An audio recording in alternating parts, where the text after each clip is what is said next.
Hi friends, welcome to our channel devotional talks and creative thoughts.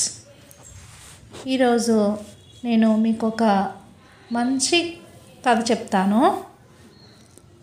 మన మంచితనంతో ఎంతటి దుర్మార్గులనైనా మార్చవచ్చా లేదా అనేది ఈ కథ ద్వారా మీకు తెలుస్తుంది.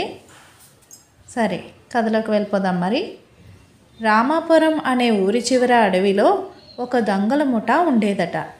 ఆ అడవి గుండా ఎవరైనా వెళ్తే వారిని అడ్డగించి సొమ్ము ఎత్తికెళ్ళేవారట. ఒకరోజు రాజయ్య తన కూతురి పెళ్లి కోసం పట్నంలో ఉన్న షావుకారు వద్ద సొమ్ము అప్పు చేసి అడవి దారి గుండా ఊళ్ళోకి బయలుదేరాడట. భయపడుతూనే నడుస్తూ వెళ్తున్న రాజయ్యను దొంగలు అడ్డుకున్నారు. అతడిని చుట్టుముట్టి సొత్తు ఇవ్వు, లేకుంటే చంపేస్తామని బెదిరించారు.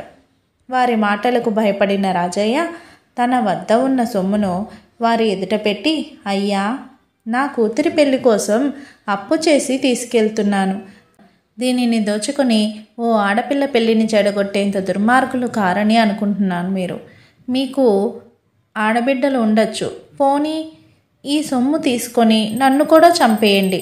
ఎందుకంటే డబ్బు లేక నా బిడ్డ పెళ్ళి ఆగిపోతే ఆ బాధను నేను తట్టుకోలేను అని అన్నాడు. రాజయ్య మాటలు వారిలో మార్పును తెచ్చాయి.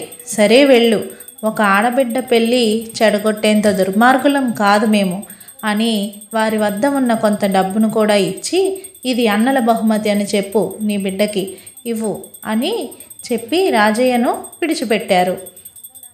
నీతి ఏంటంటే, మన మంచితనమే మనల్ని ఎల్లప్పుడూ కాపాడుతుంది. మన మంచితనం వల్ల ఎంతటి కసాయి వాళ్ళైనా సరే మార్చగలిగే శక్తి మనలో ఉందని తెలుసుకోండి. ఒక్కరిలోనూ మంచితనం అనేది ఇమిడి ఉంటుంది. దాన్ని మనమే జాగ్రత్తగా కాపాడుకోవాలి. చెడు సావాసాలు పట్టకూడదు. కథ మీకు నచ్చినట్లయితే ప్లీజ్ షేర్ అండ్ సబ్స్క్రైబ్.